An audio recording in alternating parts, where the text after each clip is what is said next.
tell, I think it's recording. Looks like it is. Anyway, okay, Yep, it everybody. is. Okay, that's what I thought. Thank you again for being here. This week we're going to focus on treating endometriosis. Um, Last week we did what is endometriosis, and I think the next logical step is how do we treat it? What do we do for it? How do we help you all feel so much better or hope to feel better? So that's the goal of this project, is to try to help you understand what our perspective is and how we can go about helping everybody feel better. Okay, now my screen's not advancing. What's up with this? There we go. Okay. Those of you all know that treating endometriosis, that surgery remains the gold standard for definitive diagnosis. It remains the gold standard for definitive diagnosis because it allows us to directly visualize the disease and also get histological, meaning pathology evaluation of the tissue that's resected. And anytime we do surgery, we excise the tissue, and we're going to talk a little bit more about that in some slides coming up. But being able to excise the tissue and sending it to pathology is really truly the only way that you're going to get a definitive diagnosis of endometriosis. And it's the most essential thing to understand, is that surgery is never curative for disease. Surgery is meant to improve quality of life and improve pain and get people back to being able to live a regular life. So that's the most important thing to take out of this. So treating endometriosis, we talked a little bit about imaging last week, that imaging is often used to investigate the complaints of chronic pain. So people come in with pelvic pain. So imaging is often done to figure out, so what is causing pain? Is there a cyst? Is there something else going on? And it's simply not just diagnostic, but only surgery, again, can diagnose disease. And the sensitivity of imaging really depends on the type of lesion that we're suspecting or that we know about. Meaning that if we know somebody has an endometrioma, excuse me, we can sometimes tell that it's endometriosis or it's an endometrioma based on what it looks like on imaging. An endometrioma looks very different than a normal simple cyst does on imaging. The superficial implants that people have in their pelvis are not going to be seen by imaging, CT scan, MRI. Sometimes deep infiltrating nodules that extend more than 5 millimeters under the skin or underneath the peritoneum can sometimes be picked up on imaging.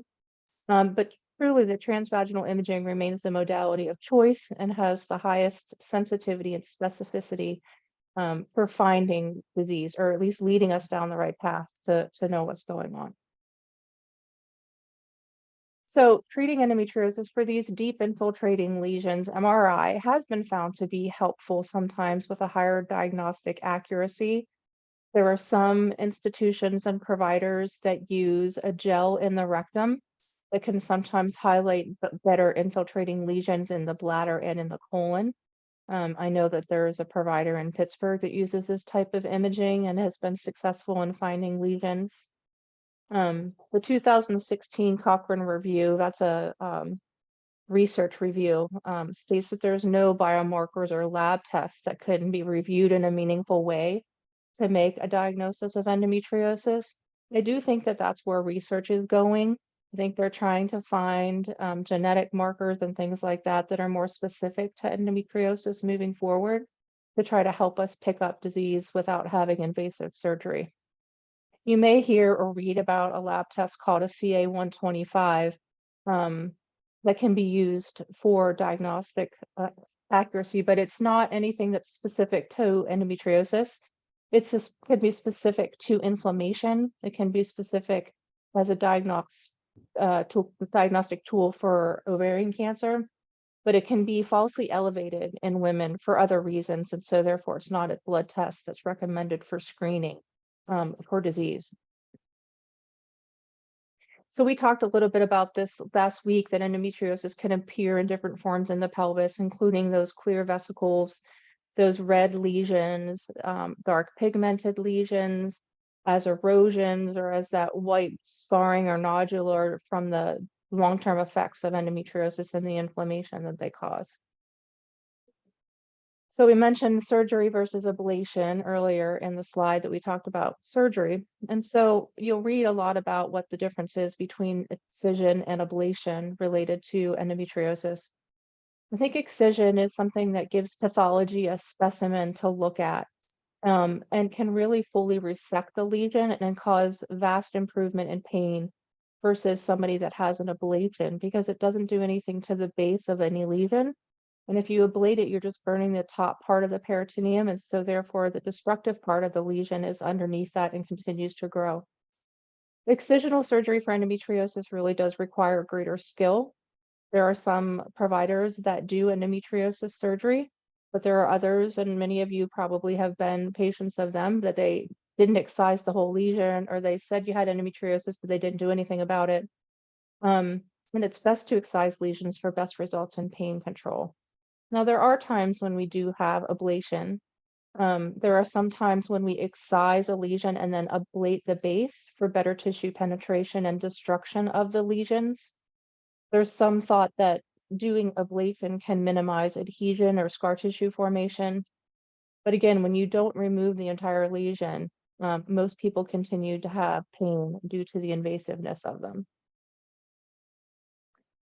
So the American College of Obstetrics and Gynecology, that's kind of our governing body, and the American Society for Reproductive Medicine endorse empiric, meaning treating, even though we don't have an accurate or a pathologic or a tissue diagnosis. We can presume that people have endometriosis. We don't have to jump right to surgery in order to treat people for endometriosis. And the selection of the optimal regimen of treatment is based on someone's age, their preference, their reproductive plans, where they are in their lifetime, the pain severity, the degree of disease, cost of treatment, and then the accessibility of treatment with providers or specialists. And once a diagnosis of endometriosis has been made, the goal of treatment is to control symptoms, prevent recurrence, and reduce symptom burden. So the first line of therapy for treatment of endometriosis are NSAIDs, or nonsteroidal anti-inflammatory drugs. They are the first line recommended therapy in the treatment of endometriosis-related pain. And sometimes you may need to try 3 or 4 different types of NSAIDs before you find the one that works the best. And these NSAIDs work by blocking the production of prostaglandins in the body. Next week, we're going to hear a little bit about prostaglandins and their effect on controlling and living with endometriosis. Prostaglandins occur naturally in response to injury or disease and cause pain and inflammation. So we use these types of drugs to block that inflammation that we know endometriosis is a disease of inflammation. So NSAIDs, it's thought that perhaps women with endometriosis produce more bad prostaglandins than women without endometriosis, causing more inflammatory pain, uterine spasms, and contractions. And we know that NSAIDs work effectively if they're taken before the body produces the prostaglandins. And often when we talk to patients, or when I talk to patients, if you know when your period is going to start, or if you know when you're going to feel the worst during your cycle, it's best to start these types of medications a day or two before, because the more you can control the inflammation from starting, the better you can control the pain when it starts. And the bad prostaglandins can also be moderated by reducing other things in your diet, such as animal fats, caffeine, alcohol, and other dietary modifications.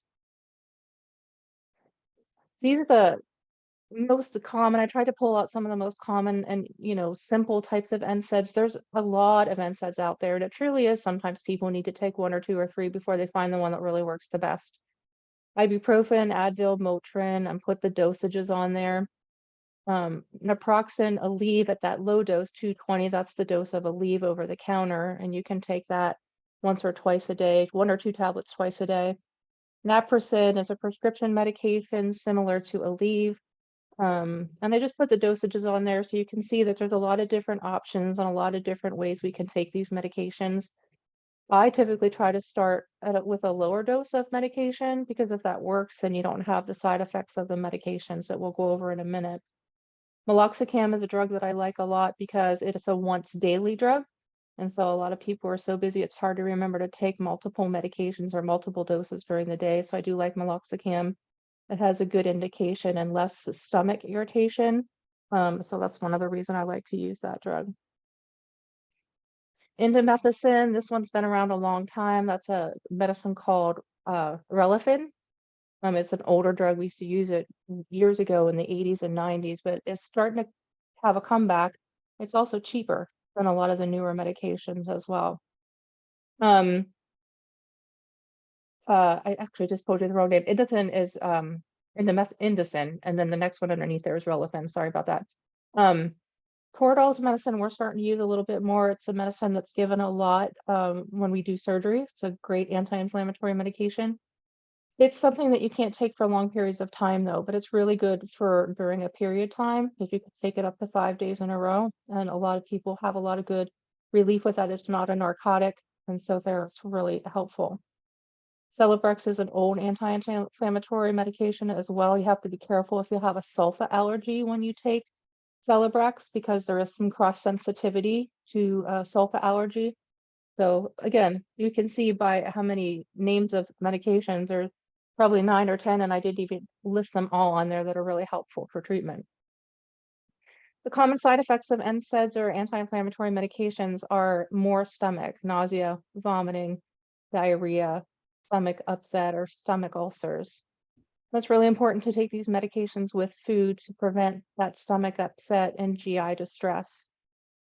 One of the things that really hurts us in treatment is that a lot of prescription plans, mostly medical assistance, controls what types of medications they will cover. And that often impacts treatment for patients because it can cause delays in their treatment related to prior authorizations or things that we need to do, or we have to switch the drugs that we pick because they're not on the formulary. And I think that really does impact patient care a lot of the times. And we're seeing that become more and more of a delay for care for patients with insurance authorizations and formulary adjustments. So hormonal suppression, that's using different types of hormones, typically work by creating a low estrogen state by suppressing ovulation. And we can talk about a bunch of different hormonal suppressions. They can be progestin only pills. They can be the combined oral contraceptive pills, which are pills that contain estrogen and progesterone. There's IUDs with levonorgestrel, progestin hormone in it. And then the newer ones, the GnRH agonists, we'll talk about here a little bit more in detail. Ongoing hormonal suppression is often recommended after surgery, and we typically continue hormonal suppression after surgery because without suppression, typically pain symptoms have a recurrence risk of about 50% in 5 years. And probably in clinical practice, I see it probably a little bit higher. Pain symptoms and things probably come back in 2 or 3 years versus the 5 years that's on the slide. The first hormonal suppression we'll talk about is progesterone monotherapy. It works by suppressing ovulation, although not as great at ovulation as the combined oral contraceptive pills.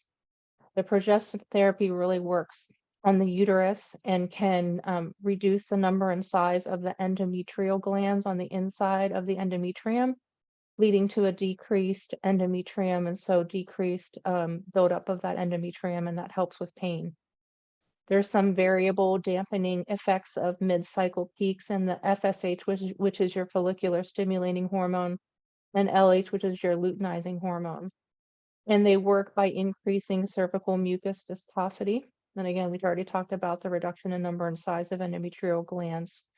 They reduce cilia motility, slowing transport, and they inhibit angiogenesis, meaning they inhibit the production of cells and can impact pain relief. Samples of progestin monotherapies are the etonogestrel releasing implant, which is the Nexplanon that gets placed in your upper forearm, the levonorgestrel IUD, which is the Mirena IUD, or the Skyla, or the Liletta. Northindrone is a progestin-only oral medication, and then medroxyprogesterone acetate, that's Depo-Provera. I used the names from this slide from a talk I gave for the American Academy of Nurse Practitioners, and so I forgot to put the other names back in because I wasn't allowed to use the names you guys all know, so I forgot to put the ones you guys are familiar with in here. So progestins, norethindrone, we talked about as an oral medication. The mini pill, which is norethindrone at 0.35 milligrams, and it can go by the name Micronor or NorQD. I think another name for it is Milli. There's so many different names for these medications from different manufacturers. That can be used as a contraceptive in addition to suppressing ovulation and suppressing endometriosis stuff. Norethindrone, however, at the higher milligrams, which we typically use a lot in our clinical practice, at 5 milligrams up to 15 milligrams, has never been marketed as a contraceptive. So we can't say that it's used for contraception in addition to helping with bleeding and endometriosis pain. It is a lower cost. It's been around for a really long time. And because it's not been marketed as a contraceptive or birth control, you need to use condoms with those higher doses. And it has been approved as a treatment for endometriosis by the FDA. One important thing for people that have elevated cholesterol, we do need to monitor cholesterol levels when people are on it for longer periods of time. And you can safely use progestins in women that have contraindications to estrogen, people that have elevated blood pressure, migraines. We can use these types of medications better for those types of women.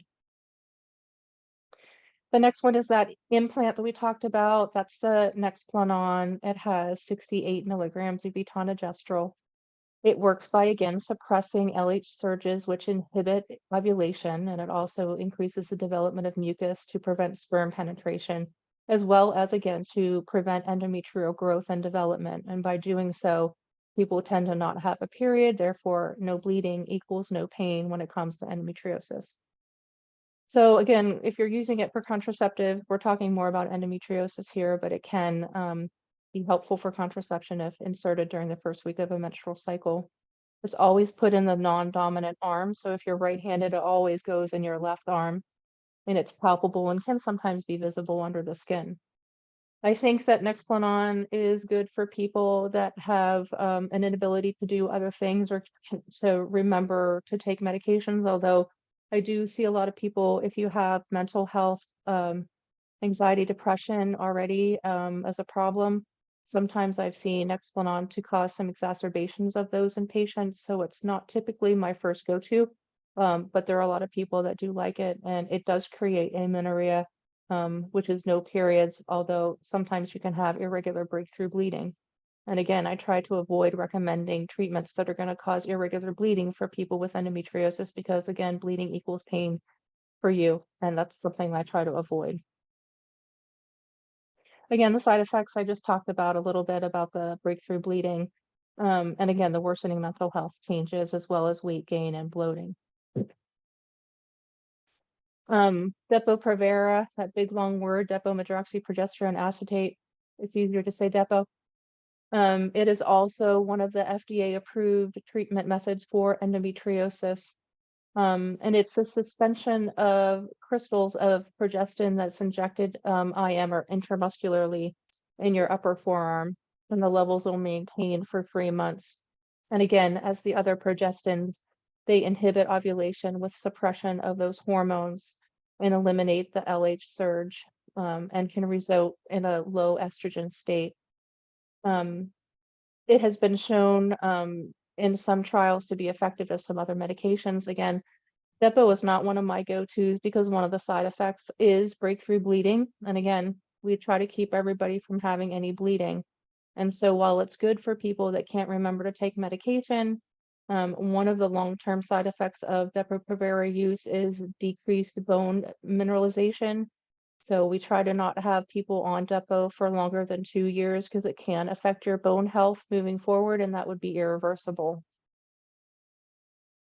Again, I'm saying what I'm going to say before I say it, but it can cause irregular bleeding.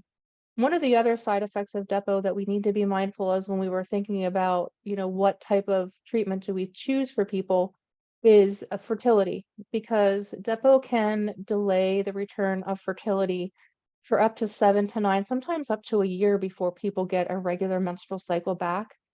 And so if you're talking to somebody about treatment, Depo is certainly an option, but if you know somebody is gonna wanna try to have a baby in a year, Depo really wouldn't be the safest or the right choice because you can have return of fertility. One of the other side effects of Depo is weight gain. That's probably the biggest one. And the weight gain that you see with people that are on Depo-Provera can be indicative of future weight gain. And again, we talked about the black box warning that was added in 2004, causing bone demineralization that may not be reversible. So the combined oral contraceptives, those are the ones that have estrogen and progestin in them. Those are the birth control pills that we've all probably the most familiar with. They work by suppressing ovarian stimulation, again, by working on those hormones. Um, they can reduce functional cysts. Again, they inhibit ovulation. They can cause deciduation. What that means is breakdown or the atrophy of endometriosis lesions. And we use combined oral contraceptives to treat irregular menstrual cycles, controlling cycles by preventing bleeding that could then decrease anemia or blood loss during a menstrual cycle. We use birth control a lot for continuous use, meaning we don't want somebody to take those placebo pills. We want people to go right from pack to pack to pack in order to suppress your menstrual cycle. The side effect of combined oral contraceptives can be breakthrough bleeding, breast tenderness, nausea, headache, or mood changes. Another combined hormone choice is the Xulane patch. That's the birth control patch. There's a pretty good representation of what that looks like there in the picture. And it's been available since 2001. And each pack contains 1 week of hormone. And again, we can use this continuously, just like we can use the pills continuously by just placing a patch on once a week. Take it off, put it on, take it off, put it on, take it off, put it on. It can decrease nausea. This is not one of the ones that can cause as much nausea, again, because it's a different delivery system through the skin. There's a lot of compliance with the birth control patch. Again, one of the biggest things that people have trouble with is remembering to take their medication. And so if you can put a patch on a week and take it off, put it back on, you don't have to remember. The drawback is some skin irritation. A lot of people have allergies or sensitivities to adhesives. So the Xulane patch can cause some trouble with that. There can be some women who are higher in weight, over 200 pounds, that the patch can be less effective due to the absorption. There are a lot of studies recently that have shown that the patch does provide a higher steady concentration of estrogen, up to about 60% higher in women that use the patch. And so if you're sensitive to estrogen, you have migraines, this might be something we want to be mindful of, and maybe choose the pill or a different form. And we know that this increased risk or higher absorption of estrogen can increase blood clot risk. Although studies have found similar risks now with the use of oral products versus the patch as well. So the NuvaRing, that's a very popular choice for patients. It was first developed in the 1970s and was approved by the FDA in 2001. It is a ring that's placed inside the vagina for 3 weeks and then removed. If you're using it regularly, the week you remove it is when you get your period. But again, with most of our treatments, we're dosing hormones continuously. So you put your ring in for 3 weeks, remove it and replace it. If for some reason that the ring falls out or gets expelled during intercourse or something like that, you can rinse it off and put it right back in. It has been presumed to be more effective than birth control. I think because it's people are more reliable with using it because they don't forget to take a pill. So when you're using something continuously in the way it's supposed to be used, that's what creates it to be more effective. It's highly acceptable in women as well as partners. Because again, it's a transdermal or through the skin absorption of hormone, there's less nausea and vomiting associated with this choice. It does not need to be kept in the refrigerator as long as it's used within 4 months of dispensation. And as long as you keep it in a room temperature not greater than 77 degrees. If you live in a hot climate without air conditioning, then it should be stored in the refrigerator. Again, disadvantages because it is an estrogen containing product. Headaches are a side effect as well as some vaginal irritation. And there are some partners and patients that state that they can feel the ring during intercourse, which is not desirable. IUDs, this is probably one of the most common things that we use to help treat endometriosis. You can see by this picture, I don't know if you can you see my mouse moving again? Yeah. So we talked Yes, we about can. this. Yep. Yeah. So we talked about this last week is that the inside layer of the uterus is the endometrium. And then this next layer, this is a picture that really shows it better than the one we looked at last week. This is the muscle layer, all those little white areas of the muscle layer, and that's with muscle fibers. And so the IUD typically in a hormone, now this is a picture of a Paragard IUD. This is a copper spots here on the copper IUD, but during with a Mirena, the hormones are all within this little cylinder right here in the middle. And all the hormone is being released directly into the uterus. And so IUDs are great treatment for adenomyosis, which we talked about last week, that endometriosis invades the muscle layer because again, all the hormones staying right here. Because the hormone is locally given, you don't have as much of those side effects, headaches, nausea, vomiting, that kind of stuff. So it really doesn't produce many adverse systemic effects, and it works by reducing menstrual flow. Again, the hormone within the endometrium reduces that endometrial buildup, and can create a no period or amenorrhea, and can decrease the pain with periods again because the hormone's working right in the uterus. When we use IUDs, it can decrease the risk of endometrial or ovarian cancer. And again, we talked about last week that it can be the best treatment for adenomyosis or that endometriosis that invades into the muscle layer. These are some of the newer medications that I wanted to talk about. The GnRH agonists, gonadotropin releasing hormone agonists. They are modified versions of naturally occurring hormone known as gonadotropin releasing hormone, which helps control the menstrual cycle. And all of the medications of this class work in the same way, and that when they're used continuously for periods of longer than 2 weeks, they typically will stop the production of estrogen by a series of mechanisms.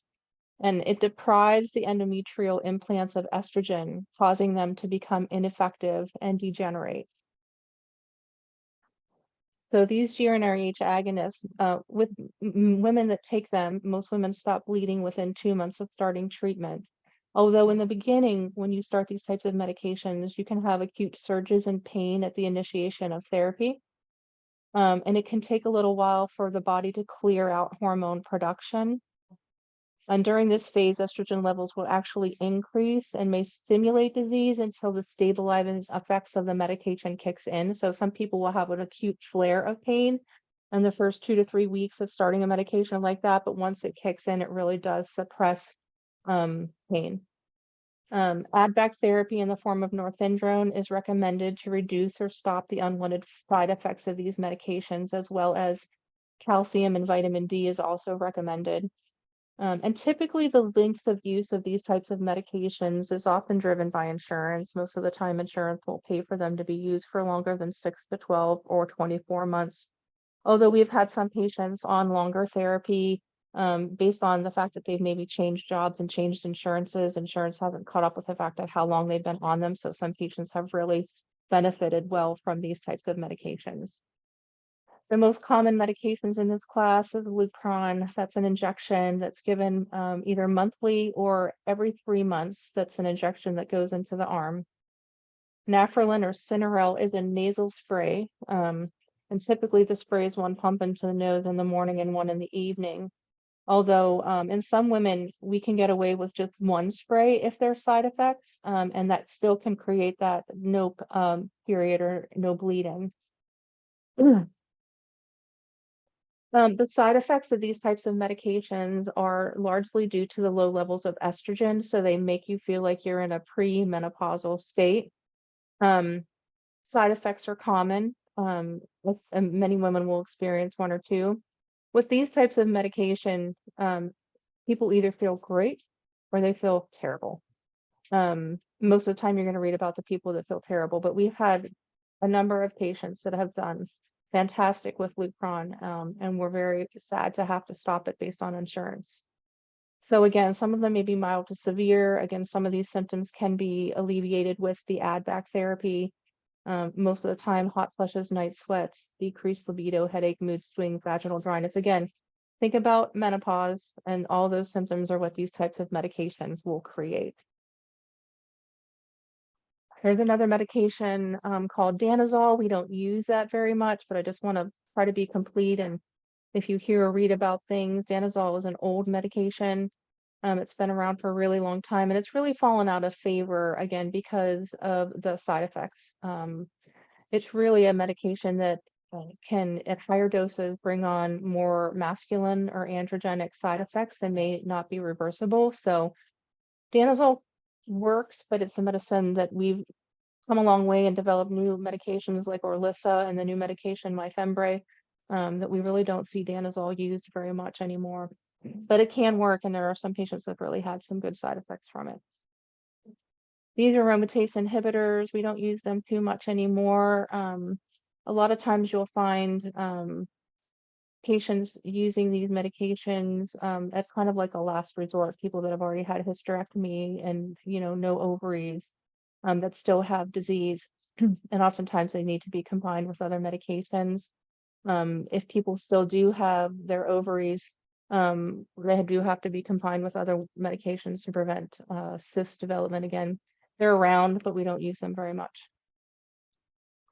These are the two newest medications. Elagolix or Orlissa was approved by the FDA in the July of 2018 as one of the first oral medications to receive FDA approval for endometriosis in over 10 years. And it works by inhibiting gonadotropin secretion, and then therefore it downregulates ovarian agenesis, meaning it helps downgrade the ovarian function so that it suppresses the LH and the FSH, again, leading to decreases in estrogen and progesterone. There's two different dosages of Orlissa. One is 150 milligrams. That is approved to be given up to 2 years, and then the 200 milligrams twice daily is not for longer than 6 months. It can work to help manage pain, painful periods, bleeding, or painful intercourse. It's not used if people have a known history of osteoporosis or liver disease, or the use of some of those other medications. That gemfibrozol is a medicine that's used for people that have high triglyceride levels, and cyclosporin used to be a medication that was used for transplant or people that had organ transplant. The newest medication that was just approved for endometriosis was approved in the fall of 2022. This is Myfembree, which is a combination of relugolix, estradiol, and norethindrone. The relugolix is similar to the Orlissa, where it binds to the gonadotropin-releasing hormone receptors, suppressing the hormone release, and then again, reducing estrogen and progesterone levels, reducing bleeding. Now, this medication is a GRNH antagonist, so it works a little bit differently than the GRNH agonist that we talked about earlier. The estradiol and the norethindrone are really add back therapy within the medication. So instead of having to take extra medication for the add back, this medication already has it built in there. The estradiol helps to reduce bone reabsorption and bone loss because it binds to the estrogen receptors. And the norethindrone binds to the progesterone receptors, protecting the uterus from adverse endometrial effects from the estrogen in the medication. It's 1 tablet daily, can be used for up to 24 months. Again, the common side effects are the postmenopausal side effects, hot flushes, night sweats, can have some abnormal uterine bleeding or abnormal vaginal bleeding, and some increased risk of blood clots if you're known and have prior history of that. We have really started to use this medication a lot in our practice. Dr. Harkins more than myself, although we do have a few patients on it. It can take up to 8 weeks to show some effect. Myfembree was originally prescribed or approved for use for fibroids and bleeding. And then it had such a good effect on patients that endometriosis got added into the recommended treatment, like I said, in the fall of 2022. And I think so far it's been a medication that we're hopeful to see a lot of improvement in patient pain with this new medication. So that's the treatment of endometriosis. I tried to focus on the stuff that I thought would be the most helpful for you guys to learn and understand. Again, happy to take any questions. Next week will be our third and final education session. That's going to be how to live with endometriosis, which is probably, I think, one of the most important sessions we're going to have. After next week, when we're done with all of our educations, you guys are going to receive as a post-test the endometriosis knowledge test again, and then the quality of life survey. And that's really to more specifically measure how much you've learned and how much this education could or improve your quality of life while living with endometriosis, which is again more what my project is trying to measure. The impact questionnaire that I had you guys fill out first really shows what the impact of it has been, but it's not like directly focused on my education. So that's why we changed it up a little bit to be a little bit more specific. I'm going to see if I can use some of the information that I gathered from the first forms you guys filled out, because I really think there's going to be a lot of data that I want to try to use moving forward. So it's not always lost by you guys filling out that information. It just might not be specific for this. So again, I am happy to answer questions. I can't talk about specific treatment like we talked about last week, but happy to answer any questions related to what we've talked about. So let me start sharing my screen. Hey, Pam, we do have one question in the chat box, it looks like. Okay. Let me find the chat. Okay. Feel free to answer at the end. Do you know if there's any? So the chat box says, do you know if there's any IUDs without levonorgestrel coming to the US? I am not familiar with any that are coming to the US. The only non-hormonal IUD that's available is the Paragard, and that's the copper IUD. The Paragard has absolutely no hormone in it at all. It's good for 10 years. When it comes to endometriosis and treatment, I don't like the Paragard for two reasons. One, there's no hormone. It's not going to suppress your bleeding. And again, we already talked about the bleeding is pain when it comes to endometriosis. The other thing that I think can cause more inflammation is the copper in that IUD. And so I worry, and I don't have a study and that's probably not written anywhere, but I worry about the copper being more inflammatory and creating more uterine pain for patients with endometriosis than using a levonorgestrel IUD. I know that there was another IUD that was going to be coming out when I went to the National Nurse Practitioner Conference in Orlando. I can't remember what the name of it was.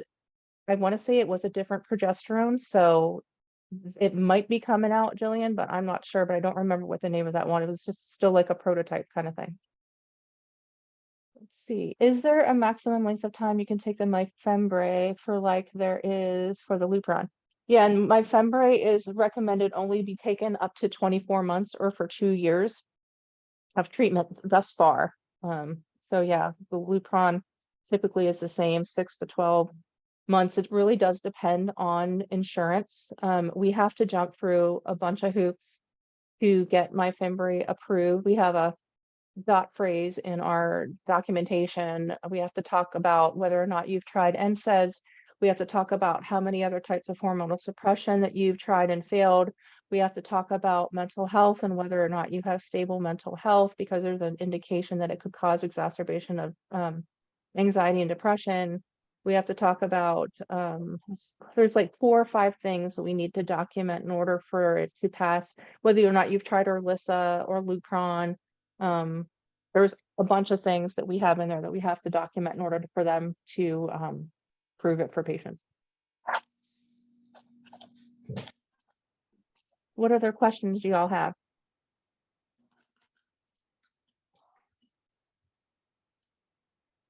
Do patients have trouble stressing? The question is, do patients have trouble adjusting when you stop meds like Lupron and Orlissa?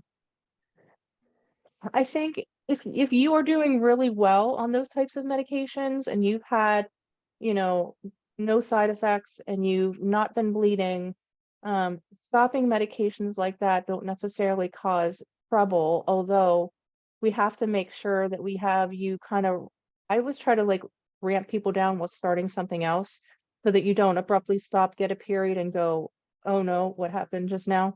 I try to start like norethindrone or something like that, and you're typically always taking norethindrone when you're on Lupron or Alyssa anyway for the add back. So most of the time when you're stopping that medication, you already have the norethindrone on board, so people don't have so much trouble. But everybody's a little bit different with how they react hormonally to stopping medications like that. So that would probably be the biggest thing, that when you stop medications, again, most of the time people feel better because they lose those postmenopausal side effects, the hot flushes, the night sweats, the dryness, all that kind of stuff. That's one of the things that I think people actually feel better unless they felt great on it anyway. What is the absolute longest time someone can take Lupron regardless? That's a great question. We had one of our patients, I think, that was probably on Lupron for probably over 5 years. Now, if you're taking Lupron, if they pay out of cash, now I don't know if you want to pay cash for Lupron because it's over $1,500 an injection. As long as we check a bone density study periodically on that, which is another reason, is one of the things that we have to do to get prior authorization for Lupron to continue. They want to see that there's not been bone density effect by using it for a longer period of time. So if we can order a bone density test and your bone density is normal and you don't have changes with osteopenia or osteoporosis, then sometimes they will let patients stay on it. The only way I've ever seen somebody be able to stay on it for longer periods of time is like the patient I was talking about. She changed jobs and changed insurance. So when she got her new insurance, we just continued the Lupron and it just kept getting approved when she changed insurance. And again, we kept checking bone density studies to make sure that she was okay. And for the Myfembree, I think that because I'm not sure what the exact data is on that, Sheila. I know that there is less worry about the bone density because of the estrogen and the norethindrone add back with it. But there still is, because of the type of hormone that it is and how it affects the estrogen receptors, that there is still some concern about bone loss. But right now it's been so new, there's not been anybody probably on it for longer than 4 or 5 months now. So I can't really talk about the long-term effects or, how long somebody could stay on it. Right now, FDA's approved it for about 24 months. Did that answer your question, Dana? Oh, Yes, thank you. I was just wondering if, insurance issues aside, how long, if you're getting relief from it and the bones are okay, how long you can actually really stay on it. as like I said, as long as we can prove that your bones are okay and you're doing okay, I'd be the first person to fight for you to be able to stay on it because you're doing well. Okay, thank you. Mm-hmm. What other questions? I think we have one more in the chat box there. Cool. Is there a timetable for norethindrone, meaning for how long you can stay on it, Joss? Yeah, sorry. So yeah, I know you guys talked about Lupron and Orlissa and stuff. Like I've been on norethindrone now for a while. I just didn't know if there's a time. I mean, you and I have never really talked about that. I just was curious. Yeah, no, I think there's not really a time frame for norethindrone because it's really just working on the endometrium, suppressing the endometrial lining from proliferating. There's really no risk for staying on any of these hormones except for the Lupron or Orlissa, Myfembree, staying on long-term birth control or staying on norethindrone and not getting a period. There is no risk of that. I know that's one of the biggest things people are concerned about, like what's the risk of me staying on these hormones and not getting a period. The only risk of staying on the norethindrone is we probably ought to make sure you've had a recent, lipid profile within the last little bit. I do try to look at people's labs on that end. So that's really the biggest risk of the norethindrone is we want to make sure your lipids are okay. But as far as like hormonally, endometrial wise, reproductive wise, there's really no risk of staying on those hormones for long term.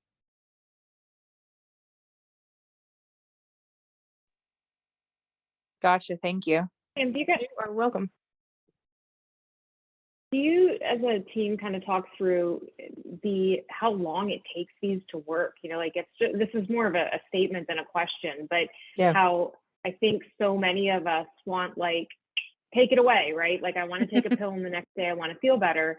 Right. And it's just not realistic. And a lot of times you have to stick with it. And sometimes it's months that you have to stick with it. And sometimes you might feel worse than you did before, but at the end of it, there's light at the end of the tunnel, like all that stuff. And how do you address that with patients? Is that something that you kind of prep them for? Oh yeah, I try to. I think you bring up a great point. I think everybody has been in pain for so long that they want to feel better like yesterday. And unfortunately, with any of these kinds of treatments, it can take a couple weeks or even to a couple months. I know people that have an IUD placed. I really try not to sugarcoat it. I will say, some people feel better in a couple days, some people feel better in a couple weeks, and some people truly don't feel better for a couple months. You really have to give it the college try. And again, when we talked about the NSAIDs, even if one doesn't work for you, I tried that, that doesn't work. Well, honestly, sometimes if you just try a different one or a different one, and we change it up with diet or change it up with a different hormone, like sometimes they really do work. You just have to give it a try. I think that's what's so hard about the chronicity of this disease and the longevity it takes for people to get a diagnosis, that people are just desperate to feel better. And that's the goal of treatment, is to help you feel better, but it's not like anything going to happen overnight. We have to let things take their time, let things work. Um, and listen, I wish I had a magic pill and a magic, wave my wand to make everybody feel better 100%. The goal of treatment truly is to improve quality of life and to reduce symptoms, not eliminate symptoms, right?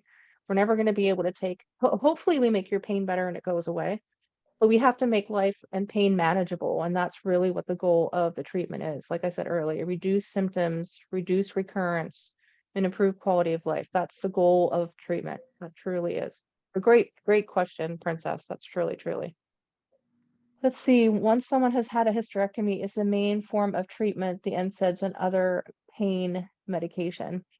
It's not always. People that have had hysterectomy, I have a lot of patients that have had hysterectomy that are still on their hormonal suppression.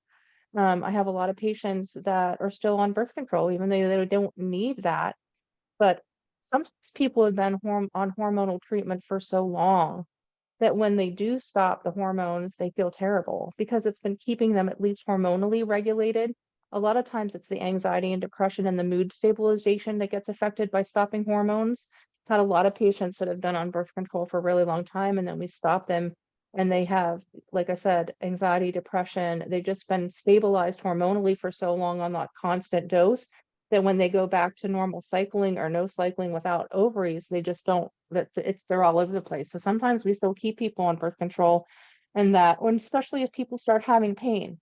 I had a patient that had a hysterectomy and a BSO, meaning no ovaries and no tubes, that had return of endometriosis like symptoms and pain. And I started her back up on norethindrone and her pain went away. So we still do use the hormonal suppression and things like that for treatment, even though somebody may not have a uterus. Because if it's truly endometriosis tissue that's growing, and if it's truly endometriosis related, if you put somebody on hormonal suppression, in theory, if it's endo, your pain's going to go away. And that's exactly what happened in that patient's case. So I try to keep all that in mind. And I think that's what's so important too, is that we just have to remember that hysterectomy is not treatment or curative for endometriosis.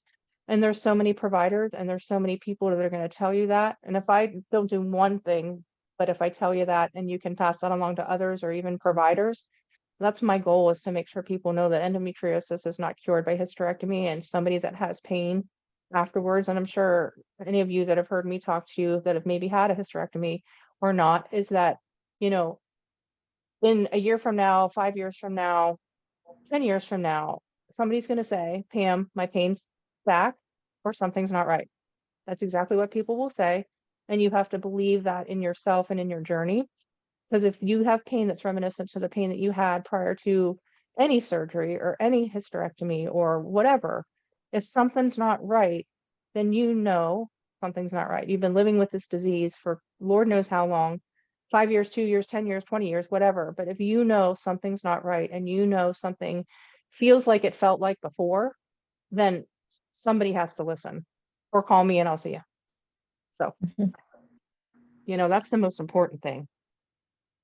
There's always something. There's never not hope. And I think that's one of the things that we try to say, like, we're not just going to say there's nothing more to do, see you later. Like, that's just not true. There's always something to do. There's new medications that are coming out every day. There's new research that's coming out every day.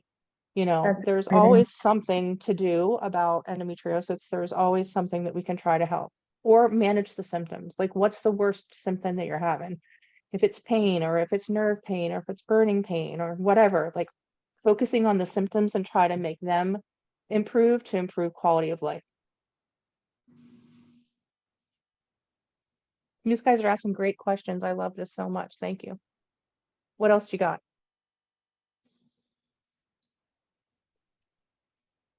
I'm trying to make sure I didn't miss anything in the chat.